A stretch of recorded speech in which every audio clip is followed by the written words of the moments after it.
Now, some of y'all been asking about the progress of my fighting game that I've been working on. And let's just say I have good news. But also at the same time, to get to that good news, it took a whole lot of suffering to get there.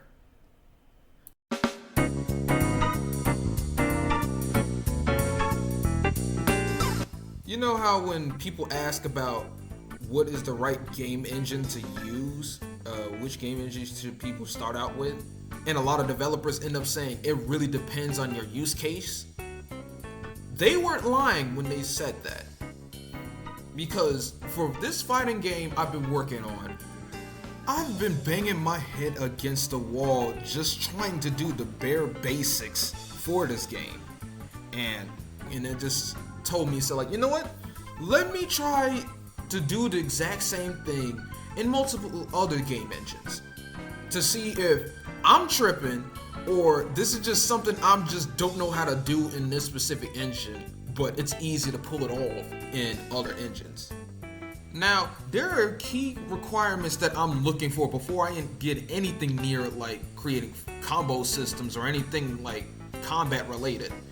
It's one, getting the camera system to work, which I found it to be the hardest thing, just being able to like change how far the camera can go in and out and rotate with the player.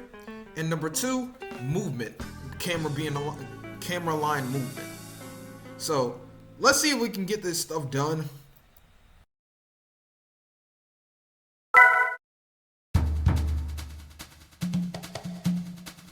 It's been 4 years since I made this video. And ever since then, I've been doing homework. I've been doing a little bit more research. I've been playing around more with C# in Godot. And thank God that Godot 4 came out, because there was a lot of quality of life features like retargeting and a few other things that wasn't bundled in Godot 3 that helped out a little bit more. And when I was working on this project, I'd sit here and say, like, you know what? I wanted to start off here because it's like I haven't seen any project made any like 3D fighting games in there. I've seen platformers. I've seen 2D fighters here and there. So let's see if I can try to make it in here. And unfortunately, I have to say, it didn't work out. Like, I legitimately tried. Like, thank you to everybody who's contributed and helped out on the Reddit, the Godot subreddit. They literally tried to help me a lot. I've been at this for at least good 2 years trying to get this out like that. Like, you can, like, if I ever popped up on this Godot subreddit, they probably is like a super annoyed to be constantly coming back with the exact same question all over again, just getting basic rotation of the camera working.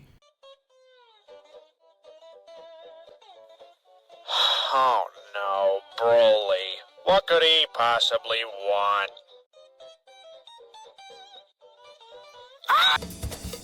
It's that bad.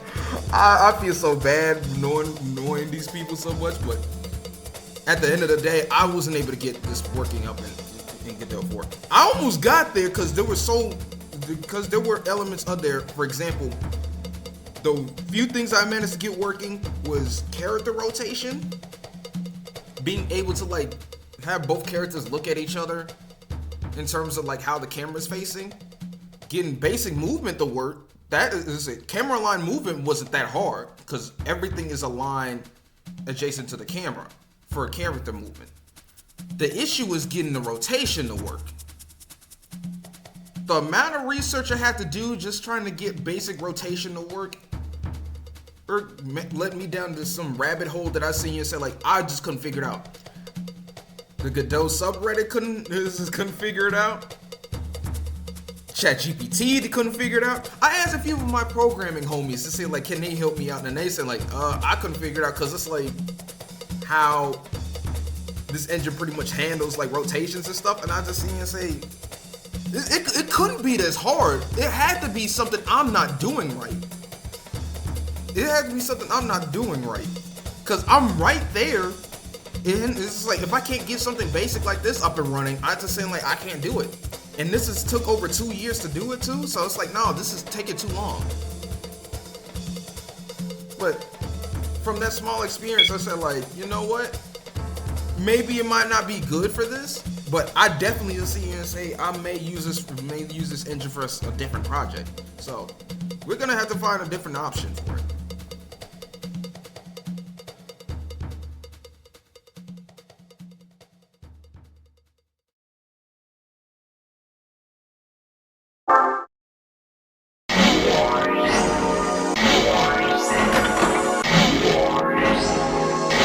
While I was struggling with Godot, I decided to make my way back to Unity. I know I didn't want to go back either, but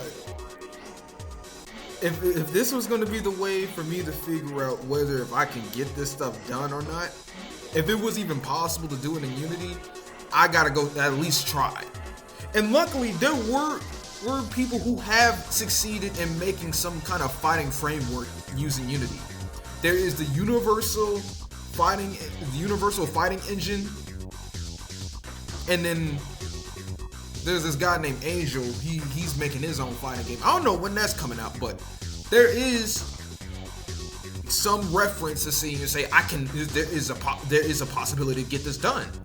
So I did my own homework. So like I said earlier, get the basic movement done, make it align to the camera. Allow the camera to zoom, and the most important part, to make this a 3D fighter, allow it to rotate around both players. And it took a little bit, and it still took a little bit of research because I did not know what's the math to actually get that done. But there was this small trig function. I think somebody on Reddit told me this once, and I had to look a little bit deeper into that.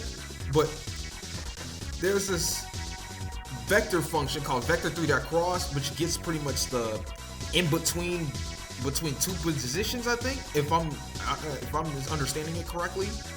So I use this along with Cinema Machine to get. I've kind of cheated when I have to do camera part for the zooming part. I use Cinema Machine to get the zooming part, and then I add an additional script to allow it to rotate to both players using a small trig function.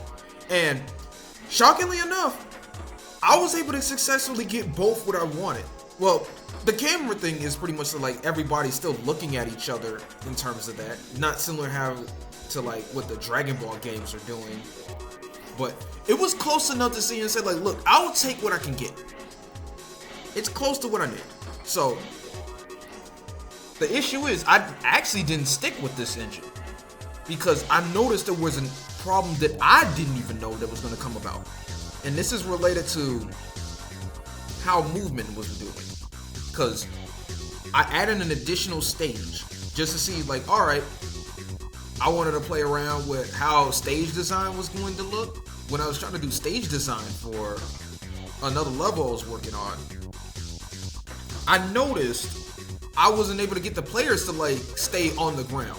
Specifically the player that you're using, like it's all the way up in the air, and I'm looking through the movement code and it's like I couldn't figure it out. Like what's different between this level and the prototype level that I was working with, just pretty much just to test everything out. Nothing changed outside of how visuals look. And ironically enough, they're all still on like on a 0-to-0 plane. Like everybody's still on the same level, which was everything else. Nothing changed outside of visuals. So I had to drop Unity because of something I just couldn't figure out. In that way, and that bothered me because I'm saying like, this is something I just couldn't figure out. It had to do something else. And then everything was just working really nicely until then. I know I was gonna have an issue with like comes to like figuring out how to do animations, cause I had an issue with how to deal with animations in Project Ankle Breaker, but this was something I seen you say like, I feel like if I put a little bit more time into seeing what was going in there, or more or less just like ask a little bit more of see what was going on there, maybe I could have figured something out, but I still couldn't figure it out. So I had to move on again.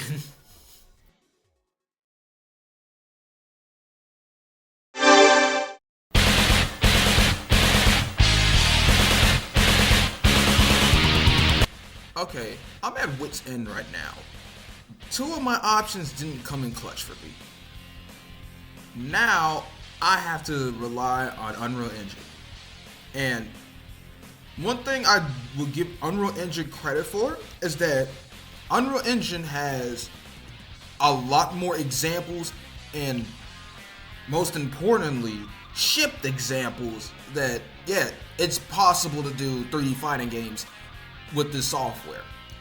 And I'm one of those people saying, like, I'm not a big fan of Unreal Engine, and I'll get to why later, but similar to the other two softwares, can it do what it needs to do? Guess how long it took me to do everything that I need in Unreal Engine? 1 year? 6 months? 3 months? 2 months? It took 2 weeks. Less than 2 weeks. That's crazy. Like, maybe it's because of all that experience I built up from all the other engines trying to figure this out, and there's a little bit more material talking about how to execute certain stuff on 3D fighting games. I see you and say, like, yep, that's just enough for me to do that. And I see you and say, like, I'll take what I can get. And the thing is like, and I'm doing all through this using blueprints. You need to leave. Yeah, I know, just hear me out. I know C++ is a better option to do this because it's going to be a lot more performant, in addition, a lot more cleaner. But my main goal is just to get this project done. Being able to have an understanding the fundamentals of getting this fighting game up and running is the main goal. I managed to get my fighting game camera to work, and even funnily enough, I had time to actually get animations in. Which is why I will lean into this point.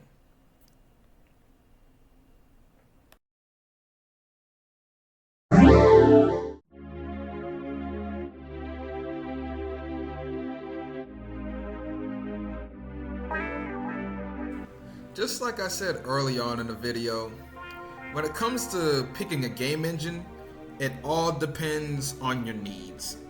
And also your skill set too. I decided I'm going with Unreal Engine, but there are some caveats that I have to address since I am using this. And this is something I noticed while using it for an extended period of time. Compared to Godot and Unity, I say workflow-wise, those two engines are a lot more flexible to do things versus Unreal. Because if you're not doing what they want you to do, how Epic Games wants you to do things, you're gonna have a bad time. You're fighting the engine itself. You're gonna have to play with its rules. That's how I can see you say. Number two, two of the things that I do not like about Unreal Engine is, well, actually it's three. One, it's bloated, and it's pretty heavy for any kind of systems you're doing. I'm using Unreal 4, which pretty much will give me a lot more resources on the table compared to Unreal 5 if I did this.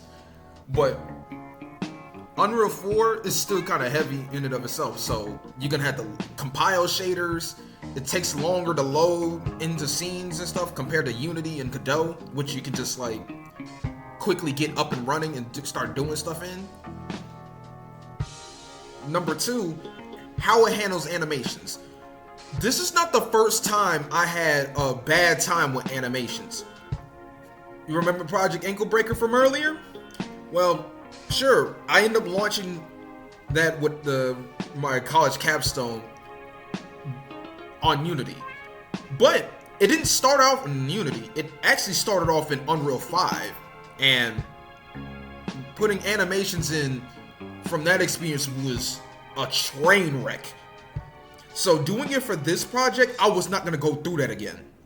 And since I'm using like a custom rig for everything, and the basic Unreal mannequin was not going to work because of the proportions of the characters, I had to figure out something. So I had to make a custom pipeline in Blender to not only put in my animations in, make sure it's retargeted from if I'm using from Mixamo or anything like that, and then plug them into and then import them into Unreal Engine so they can properly work. And also an additional downside is how importing animations work. Because you can't just like, oh, if you need some extra animations that you're putting in that character in, it's not gonna hot reload like you actually think it would. You had to like manually like re-import it again in the engine, and it's gonna like pretty much make some duplicates of it, so you're gonna have to like delete some stuff to make stuff work. It takes some figuring out. Maybe there might be a better way for me to do it later on, but that's something else. And number 3, the one thing I'd say is a downside for me using Unreal Engine compared to Unity and Godot is rendering. Rendering in Unreal Engine, I think that's a downside in terms of what I'm trying to do, because Unity and Godot's lighting systems and how they handle like pretty much materials and stuff like that, they're a lot more simplified on how they do things, where Unreal Engine's pretty much main thing is making everything look realistic. So instead of adding on top of things to make things the way you want, now it's the inverse, where you have to like subtract things, or even worse, you have to make custom things, custom shaders or custom lighting models to get exactly what you're looking for. You have to put more work to make your stuff look a certain way versus building on top of things to make it look a certain way. One side is easier than the other one. So that's just something I'm just gonna have to play with. And speaking of rendering, I hate that Unreal Engine has that dithering look. Like if you get too close to certain objects, and especially if you have like reflection or something like that, there is this little dithering pattern on it.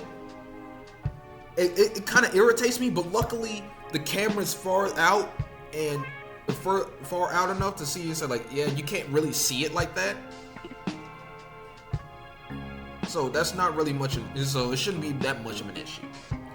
Long as I keep my rendering in check, my spec requirements in check, everything should be good. Because my main goal for this fighting game project is just getting the fighting game up and running. Just so I say like, hey, I can make a fighting game no problem thanks to this experience. But also have this running on low-end hardware.